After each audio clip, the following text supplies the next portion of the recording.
이번 시간에 맨 마지막 타임에 말이죠. 여러분에게 제가 또 꿀팁을 하나 드리겠습니다. 예상 가능한 월 매출은 말이죠. 이쪽이 상권이 상대적으로 좋다 이렇게 보시면 되겠습니다.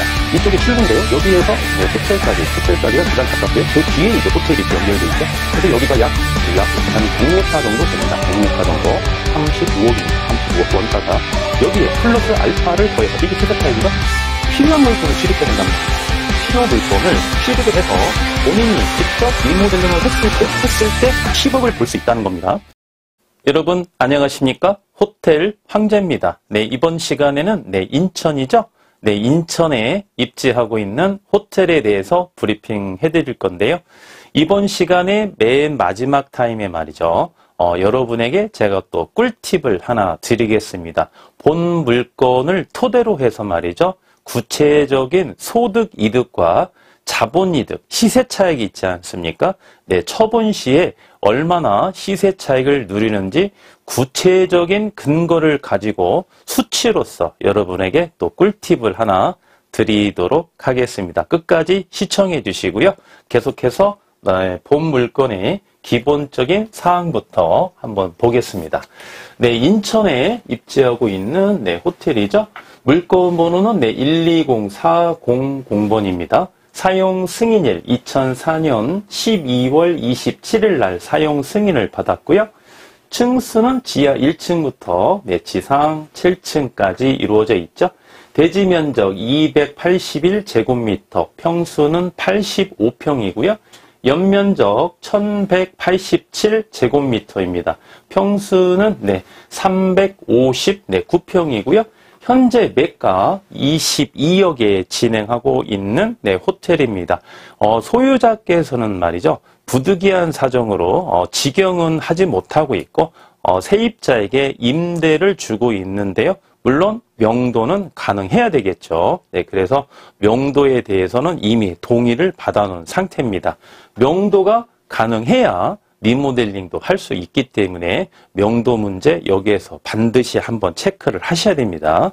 네, 현재 소유자께서는 4억의 레버리지 효과를 누리고 있습니다만 우리가 이제 리모델링 하려면 돈이 많이 들지 않습니까? 그래서 최대 이용자 매가가 22억만큼 최대 이용자 22억 가능하고요. 따라서 자기 자본 실인수가 12억으로서 본 호텔을 취득할 수 있겠습니다. 현재 매출은 2,500만 원이고요. 주차는 8대 가능합니다.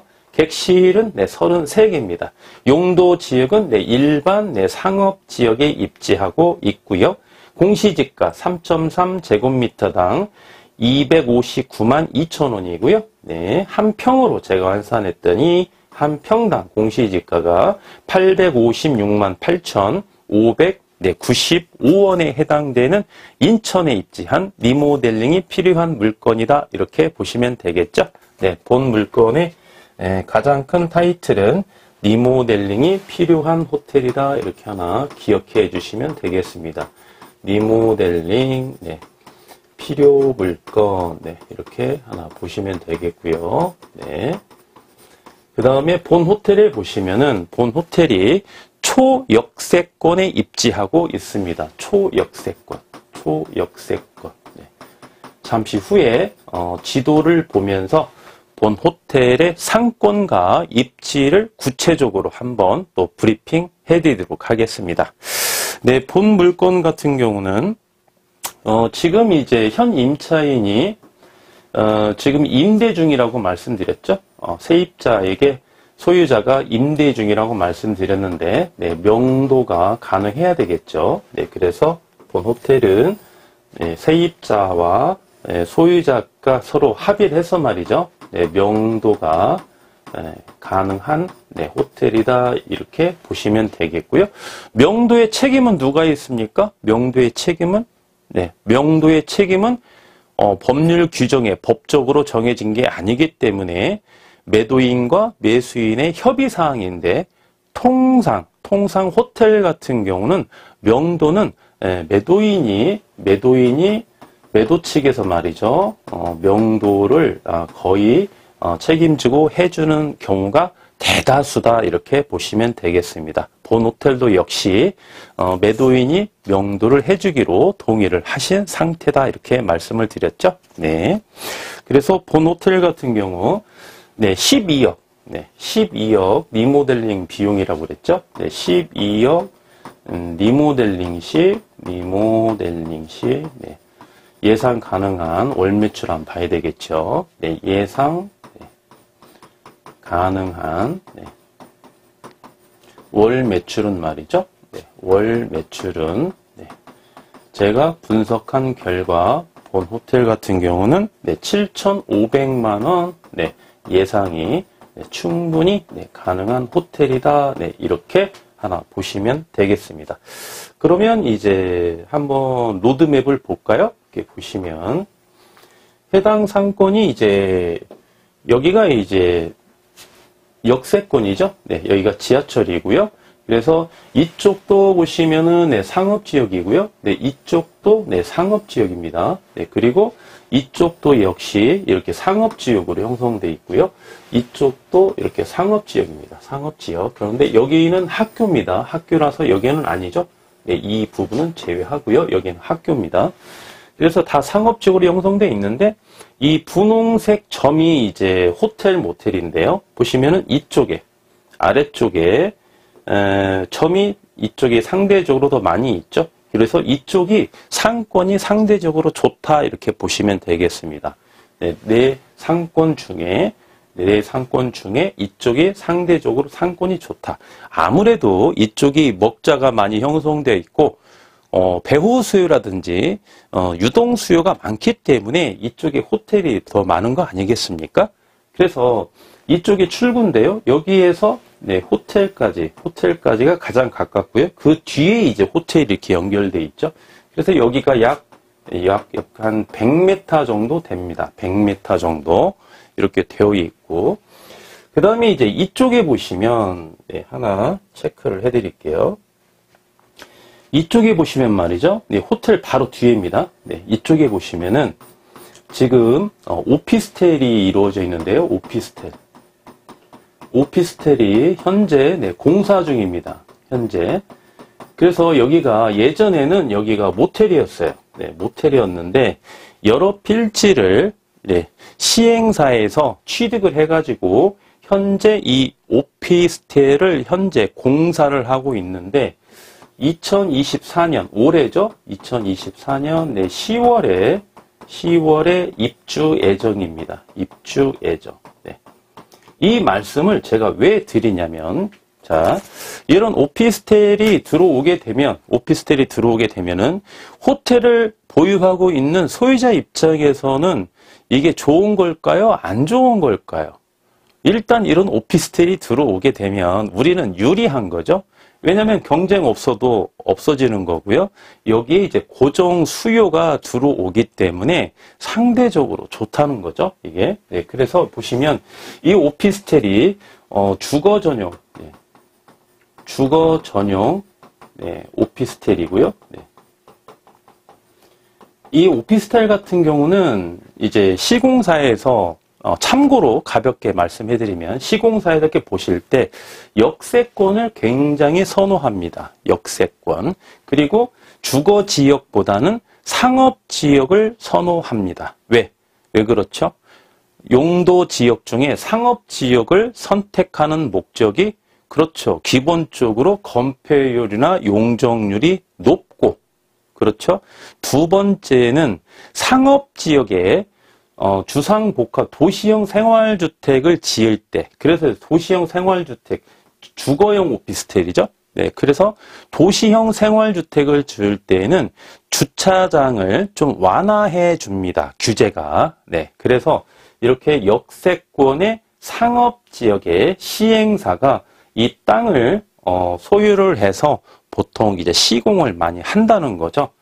그래서 본 호텔, 오피스텔을 보시면은 지하 3층에 지상 20층으로 이렇게 이루어져 있고요. 올 10월 달에 입주 예정이죠. 총 호실이 153실입니다. 153실을 이렇게 현재도 분양을 이렇게 하고 있는 상태입니다. 현재 가보시면, 이 호텔을 가보시면 말이죠. 바로 옆에 있거든요. 그래서 공사 현장을 우리가 이렇게 좀 볼 수가 있습니다. 그래서 이제 본 호텔에 이렇게 끼고 있다 보니까 여기에 이제 그 오피스텔이 들어오게 되면은 본 호텔은 더 좋은 호재를 맞이할 수 있다. 네, 이렇게 보시면 되겠고. 여기 역세권이 있는데 말이죠. 여기 역세권에서 요즘에 GTX, GTX가 굉장히 관심을 많이 끌고 있는 상황인데, 여기에서 네, 한 정거장만 가시면은요, 지하철역으로 한 정거장만 더 가시면은 GTX역이 나옵니다. 지금 한참 공사를 하고 있죠. 네, 그래서 이런 GTX 상권도 좀 연관되어 있는 개발 호재가 있는 역세권에 입지하고 있는 그러한 호텔이다, 이렇게 보시면 되겠습니다.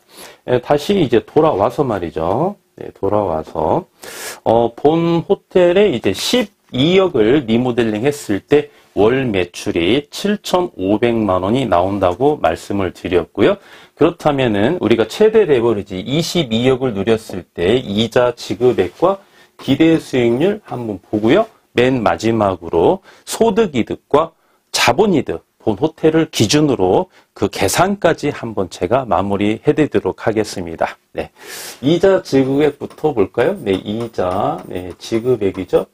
지급액. 네. 22억이죠? 네, 22억을 우리가 이 금융권으로 레버리지 효과를 누린다면 한 달에 부담하는 이자가 얼마인가 한번 보겠습니다. 네, 이자율은 6.5% 이렇게 보시면 되겠고요. 1년에 1억 4천, 네, 300만 원이네요. 한 달에 부담해야 될 이자가 말이죠. 7,500만 원 중에서 1,192만 원이네요. 1,192만 원에 대한 이자를 부담하시면 되겠고요. 기대 수익률 보겠습니다. 기대 수익률 보겠습니다. 네. 자기 자본 얼마 투자하시죠? 네, 자기 자본 12억 투자하시죠? 네, 12억 리모델링 비용만큼 자기 자본 투자하시고 매달 7,500만 원 중에서 세후 순수익으로 보실 수 있는 금액은 2,160만 원 이렇게 보시면 되겠고요. 비율로 환산해 주시면은 본 호텔의 기대 수익률은 21.6% 이렇게 말씀을 드리겠습니다. 21.6% 하나 기억해 주시고, 자, 우리가 이제 그러면 본 호텔을 여러분께서 취득을 했다라고 한번 가정을 해보고요. 이 호텔을 내가 처분했을 때 시세 차익을 얼마나 보느냐, 이렇게 한번 제가 구체적으로 근거를 가지고 말이죠. 거기에 파생되는 리스크까지 아주 디테일하게 여러분에게 한번 계산을 해드리겠습니다. 자, 시세 차익 한번 보겠습니다. 시세 차익. 자, 시세 차익이죠. 네. 자, 별표, 네, 5개 드리겠습니다. 네, 3개, 4개, 5개. 네. 이런 거 하나 메모해 놓으시면 말이죠. 여러분께서 호텔을 나중에 취득을 했을 때 여러분도 개인적으로 직접 시세 차익에 대해서 이렇게 좀 계산을 개략적이나마 좀 할 수가 있겠습니다. 혹시 그게 좀 어려우시다면 저에게 연락해 주시면 제가 계산해 드리겠습니다. 자, 보시면은 우리가 수익률은, 자, 수익률은 어떻게 계산하죠? 네, 수익률은 소득이득 플러스 소득이득, 네, 플러스 네, 자본이득이다, 이렇게 말씀드렸죠. 자본이득이다. 네. 그럼 소득이득은 뭐고 자본이득은 뭐냐? 소득이득은 매월 네, 순수익. 네. 여기 나왔죠? 소득이득 매월 순수익 2,160만 원, 이게 소득이득이죠. 예, 그렇죠. 네. 자본이득은 뭐냐? 그러면 이거는 이제 시세차익이죠. 시세차익. 네, 시세차익. 여기에서 제가 21.6%는 소득이득에 대해서만 21.6%지 여기에 자본이득은 없다라고 가정한 수익률이다. 항상 이렇게 여러분에게 강조를 해드렸습니다. 왜? 자본이득은 아주 먼 미래에, 가까운 미래가 아니죠. 먼 미래에 파생되는 문제고, 여기에 또 요건에 부합해야만이 우리가 시세 차익을 볼 수 있는 거지. 모든 부동산이 말이죠. 아무런 요건에 부합하지도 않는데 시세 차익을 보는 건 아니죠. 네, 그게 바로 리스크라는 거 말씀드렸습니다. 호텔도 역시 마찬가지입니다. 요건에 부합해야만이 시세 차익을 볼 수 있는 겁니다. 그래서 제가 여러분께 기대 수익률을 말씀을 드릴 때에는 소득 이득에 대한 기대 수익률이지 자본 이득은 없다라고 내가 가정을 한 수익률이다, 이렇게 여러 번 강조를 해드렸습니다. 그래서 이번 기회에 자본 이득에 대한 수익률을 우리가 한번 보시면은 총 수익률이 나온다, 이렇게 보는 거죠. 네, 그러면 한번 계산을 해볼게요. 자, 먼저 원가를 한번 따져봐야 되겠죠? 네, 원가. 원가를 보시면 원가가 얼마냐? 본 호텔을 취득하게 되면 얼마에 취득했죠? 매매 가격. 매매 가격. 네, 22억에 취득했죠? 네, 22억에 취득하고요. 예, 취득세. 이렇게 계산할 때는 취득세가 포함이 됩니다. 원가에 산정할 때에는.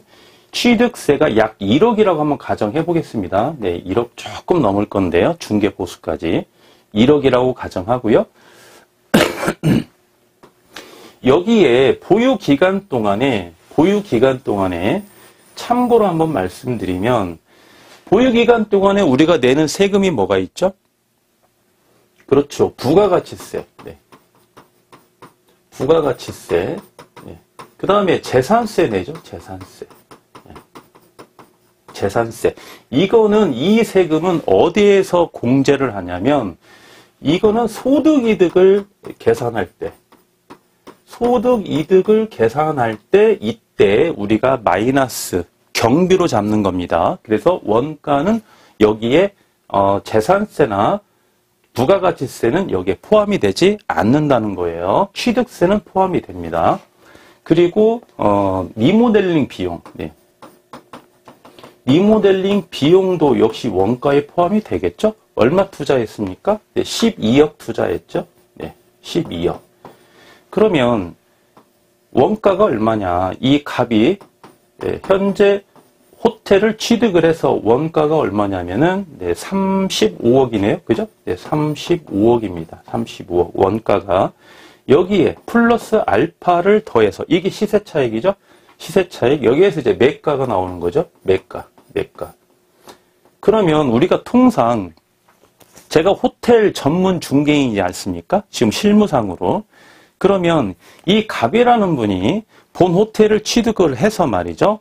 원가가 35억이 들었습니다. 그러면 중개 시장에 얼마에 내놓느냐? 통상 보시면 45억에 내놓습니다. 45억. 네, 45억. 네. 그러면 얼마의 시세 차익을 보는 거죠? 그렇죠. 10억에 대한 시세 차익을 보는 거죠. 이 10억은 세전이죠. 세전. 양도소득세 세전 10억입니다. 세전. 네. 그러면, 자, 여기에서 또 여러분께 이제 리스크도 또 요건에 부합하는 내용까지 한 말씀을 드려야 되겠죠. 첫 번째는 이렇게 시세 차익을 10억을 볼 수 있는 요건이 뭐냐면, 예, 요건. 이 요건을 충족시켜야 됩니다. 한 3가지 정도는 최소한. 첫 번째는 리모델링이 네, 필요한 물건을 취득해야 된다는 겁니다. 필요 물건을 취득을 해서 본인이 직접 리모델링을 했을 때 10억을 볼 수 있다는 겁니다. 갑이 만약에 리모델링이 완료된 물건을 취득을 했을 때 시세 차익을 10억을 보기에는 좀 어렵다는 겁니다. 이거는 기정사실이에요. 중개 시장이 그렇게 형성되어 있습니다. 우리가 이 시장에 대한 흐름이라는 거는 거기에서 우리가 정답이기 때문에 그러는 거죠. 매도인과 매수인이 합의를 한 가격, 이게 바로 적정 가격이고 이게 바로 시장 가격이기 때문에 이 기준이 그렇습니다. 그러면 감정가가 얼마냐고 봤을 때, 감정가 대비 이 가격이 높게 형성되어 있구나, 좀 낮게 형성되어 있구나 이렇게 보는 거죠. 그래서 적정 가격, 시장 가격은 수요와 공급이 만나는 접선, 그죠? 그 접선이 바로 시장 가격이라는 겁니다. 그래서 이 시장 가격이 굉장히 좀 중요한 거예요.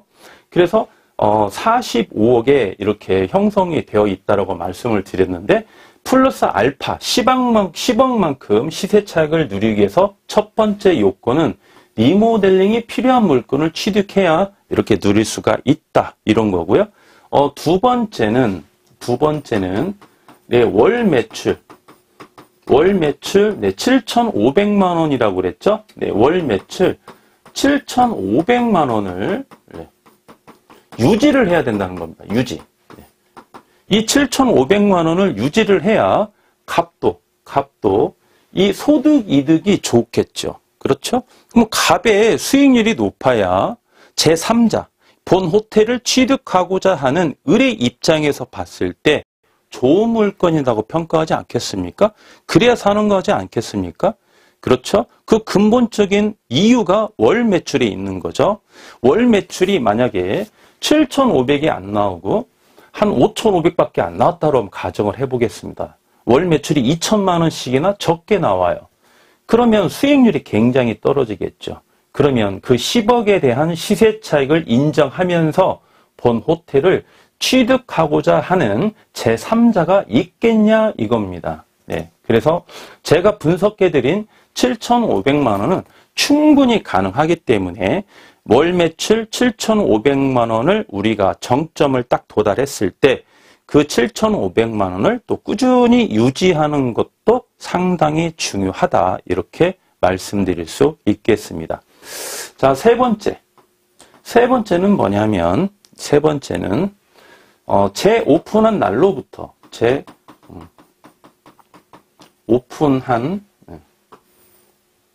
재오픈한 날로부터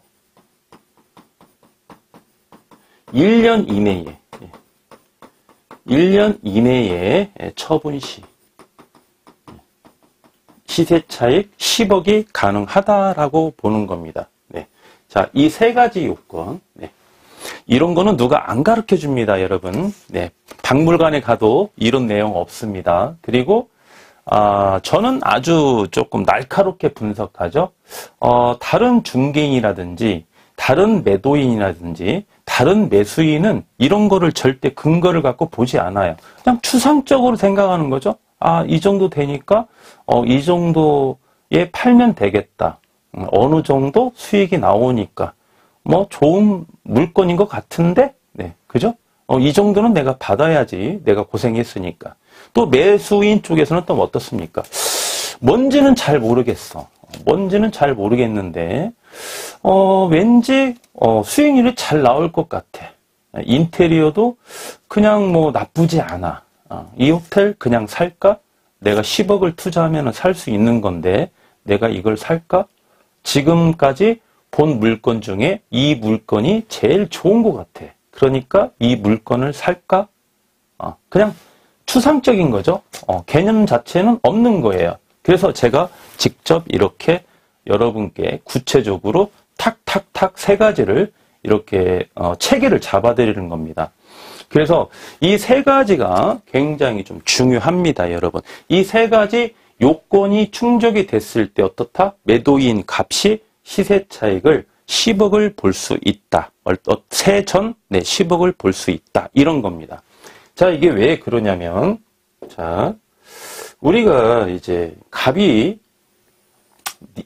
이제 호텔을 취득을 했습니다. 네. 여기가 이제 계약날이고요. 계약날. 이게 이제 잔금날이죠. 네, 잔금날. 잔금을 치르고 이제 리모델링이 필요한 기간이 있겠죠. 리모델링을 합니다. 리모델링을 해서 여기가 이제 재오픈 날입니다. 재오픈 날. 네. 자, 여기 그 뭐죠? 재오픈 날로부터죠. 계약날 아닙니다. 잔금날 아닙니다. 재오픈한 날이 만약에 2024년 1월 1일 날 재오픈을 했다라고 한번 가정을 해보겠습니다. 그럼 이 날로부터 이 날로부터 1년이라는 겁니다. 1년 이내에. 이날이 2024년 12월 31일 날이라는 겁니다. 이 1년 이내에 이렇게 처분을 해야 된다는 겁니다. 왜 그렇죠? 네. 부동산은 말이죠. 거의 모든 부동산이 매도인 중심 시장이라고 봐도 좀 무방합니다. 일부만 좀 빼고요. 그러면 호텔 같은 경우는 철저하게 매도인 중심 시장입니다. 매도인이 결정해서 매매 계약이 체결되는 확률이 높다는 거예요. 그러면 이 갑의 지위에 있는 사람이 이 호텔을 처분하려고 했을 때에는 제3자 중에 을이라는 특정된 사람이 본 호텔이 마음에 들어야 매매 계약을 체결할 수 있다는 겁니다. 갑이 마음이 들어봤자 체결이 안 된다는 거예요. 본인 물건 마음에 들은다고 해서 매매 계약이 체결이 되냐 이겁니다. 체결 안 되죠. 그러면 어떠한 제3자가 봤을 때 본 호텔을 인정을 해줘야 매매 계약이 체결이 된다는 겁니다. 적정한 가격에서. 그것도 갑이 입장에서 봤을 때에는 본인이 원하는 가격에서 얼마? 45억에. 그죠? 그렇기 때문에 재오픈한 날로부터 1년 이내에는 뭐냐면 리모델링 감가가 제일 발생이 적은 기간이라고 이렇게 보시는 거죠. 그렇죠? 아주 리모델링이 따끈따끈합니다. 그렇죠? 네, 시설이 아주 따끈따끈해요. 일목요연합니다. 아주 책에도 잘 잡혀 있어요. 그래야만이 제3자가 봤을 때 좀 이 호감을 갖지 않겠습니까? 그렇죠? 욕구를 유발할 수 있는 뭔가 구매력이 충동이 돼야만이 이 호텔을 살 수 있는 거 아니겠습니까? 리모델링 한 지 4년, 5년 된 물건은 타이밍을 놓친 거죠. 그래서 2년, 3년도 좀 타이밍을 놓친 겁니다. 1년 이내에 반드시 기재되어 있죠. 1년 이내에 이렇게 처분을 해야 된다는 겁니다. 그래서 전 시세 차익 10억을 볼 수 있다. 네, 이런 거고요. 여기에 이제 추가적으로 한번 더 기재를 해볼게요. 자, 이제 조금 더 여기서 이제 디테일하게 하나 말씀드리면 우리가 이 기간이 있죠. 재오픈한 날로부터 재오픈한 날이 1월 1일이죠. 네, 1월 1일 날 이렇게 오픈을 했습니다. 그럼 1월 1일부터 매출의 정점에 도달할까요? 1월 1일부터 매출의 정점은 도달하지 않죠. 1월 1일부터 12월 31일 이 기간에 처분을 해라 이렇게 말씀을 드렸죠. 그러면 월 매출이 1월 1일부터 우리가 매출을 쭉 갔을 때 어느 정도 기간이 필요하다는 겁니다. 기간이. 이 기간이 필요해요. 이게 몇 개월? 이게 몇 개월? 일반적인 모텔이나 호텔은 3개월. 3개월. 제 기준으로는 저는 3개월이면 매출의 정점에 도달한다는 겁니다. 이쪽이 기간. 이쪽이 월 매출이죠. 네, 월 매출. 본 호텔 같은 경우 월 매출 7,500만 원이죠. 네, 7,500만 원에 도달하는 기간이 3개월. 3개월이면은 7,500만 원에 딱 도달해서 말이죠. 처분할 때까지. 처분할 때까지 언제 처분할지는 모릅니다. 언제 처분할지는 몰라요. 하지만 1년 이내에 처분해야 된다. 시세 차익을 목적으로 호텔을 취득했을 경우에는 그러면 이때까지 꾸준히 7,500만 원을 유지하는 게 이게 조건이다 이렇게 보는 거죠. 그래서 자 마지막으로 이제 이런 거를 총체적으로 근거를 해서 총 수익률을 한번 계산해 보겠습니다. 총 수익률은 다시 한번 적어 볼게요. 소득이득 더하기 자본이득이라고 자본이득이라고 이렇게 말씀을 드렸죠. 네, 자본이득인데 자본이득은 세전 아까 뭐라고 그랬죠? 10억이라고 그랬죠? 네, 세전 10억이면 그러면 세후는 얼마냐? 세후는 말이죠. 우리가 지방세까지 양도세를 우리가 44% 잡거든요. 통상 44%. 44%를 잡으니까 10억이니까 세후로 따지면은 약 5억 5천 잡겠습니다. 5억 5천이 이게 바로 시세 차익이죠. 시세 차익. 그러면 네, 총 수익률은 소득 이득 플러스 자본 이득이라고 말씀을 드렸죠. 네, 소득 이득은 매달 발생되는 순수익이라고 말씀을 드렸습니다.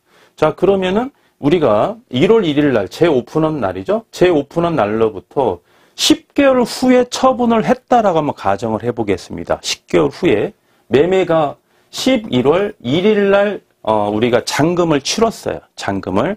그러면 10개월 동안 보유한 거죠. 근데 최초 3개월은 매출이 7,500에 도달한 기간이 아니죠. 이 성장 구간이기 때문에.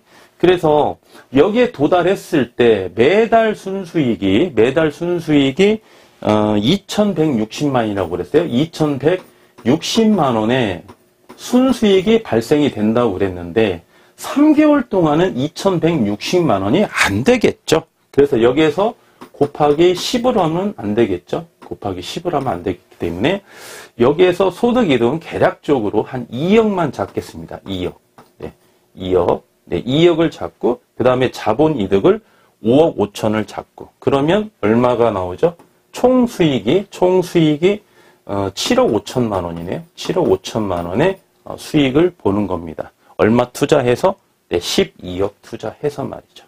네, 물론 이렇게 우리가 우리가 수익을 누리기 위해서는 요건이 최소한 3가지는 필요하다. 3가지는. 네, 그래서 우리가 호텔을 취득하는 목적이 여러 가지가 있지만 그 중에 한 파트가 하나의 카테고리가 뭐냐면 단기에 시세 차익을 보기 위해서 우리가 호텔을 취득을 하느냐 아니면 중기, 장기를 보고 보유하기 위해서 호텔을 취득하느냐 이렇게 여러 가지가 있는데 물론 중기, 장기를 보고 호텔을 취득하는 경우에는 계속 보유하셔야 되겠죠. 계속 보유하셔야 되는데 그런 경우에는 자본 이득이 어떻다? 1년이 지나갔기 때문에 이제 리모델링 감가가 좀 발생이 되죠. 그렇다고 리모델링이 막 엄청나게 감가가 발생되고 그렇진 않아요. 어떻게 관리에 따라서 문제인 거지.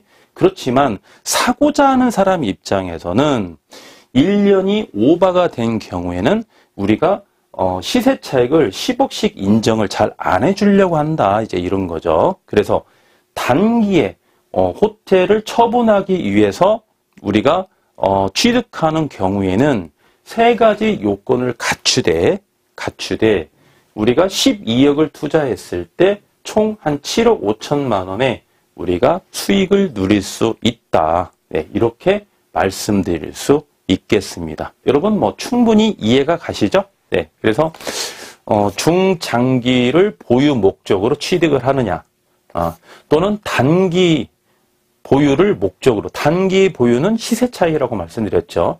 단기 보유를 목적으로 취득을 하느냐 또는 본 물걸처럼 리모델링이 필요한 호텔을 취득을 하느냐. 지금 리모델링이 필요한 호텔을 기준으로 지금 브리핑을 드린 거죠. 또는 리모델링이 완료된 물건을 통해서 취득을 하느냐. 리모델링이 완료된 물건은 이 개념이 또 다릅니다. 이게 똑같이 적용되는 건 아닙니다. 리모델링이 완료된 물건을 취득을 해서 단기를 보유하느냐, 장기를 보유하느냐 이렇게 또 우리가 나눠질 수가 있는데 뭐라고 말씀드렸죠, 여러분? 단기 보유 목적이면 무조건 리모델링이 필요한 거를 취득해야 된다. 그래야 이게 합이 맞는다. 그죠? 네. 단기로 보유를 목적으로 하는데 리모델링이 완료된 거를 취득하면은 절대 안 된다. 그렇죠? 네. 하지만 중장기 3년 이상, 10년, 5년 이상, 10년 이상 이 보유 목적으로 취득하는 경우에는 리모델링이 필요한 물건이든지 리모델링이 완료된 물건이든지 그렇게 구분을 둘 필요는 없다. 이렇게도 말씀을 드렸습니다. 그래서 이번 시간에 여러분 이렇게 숫자 있지 않습니까? 이 수치 이런 것도 하나 체크를 해 놓으셨다가 나중에 여러분께서 호텔을 이제 취득을 하실 때 미래에 대해서 우리가 처분하는 것도 굉장히 중요한 거니까 처분할 때 우리가 어떤 계획을 갖고 얼마의 시세 차익을 볼 수 있고 또 얼마의 우리가 양도세를 내면서 매달 얼마씩 우리가 순수익을 누릴 수가 있는지 이런 것도 한번 체크를 해 보시고 호텔을 취득을 하신다면 여러분께서도 평균 수익률의 이상은 반드시 누릴 수 있다. 이렇게 호텔 황제가 자신 있게 말씀드리겠습니다. 함께 시청해 주신 우리 애독자 여러분께 감사의 말씀 올리고요. 다음 강의 시간에 또 뵙도록 하겠습니다. 감사합니다.